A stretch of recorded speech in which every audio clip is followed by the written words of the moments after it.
Hi, it's Dr. Epstein. I have the result of a hairline lowering forehead reduction surgery on a very nice, really nice guy in his mid-30s. He was born with a high hairline, no history of hair loss. It was around 9 centimeters above the root of his nose. You can see the photos, how high his hairline was. And he was really looking for a lower, more solid hairline. And that's exactly what we've done here. And you can take a look.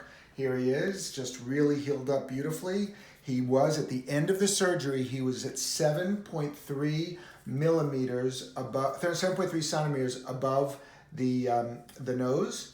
And today he is actually, interestingly, he's at 7. So if anything, the hairline did not rise up. It actually came down a bit, which is not typical, but that's great.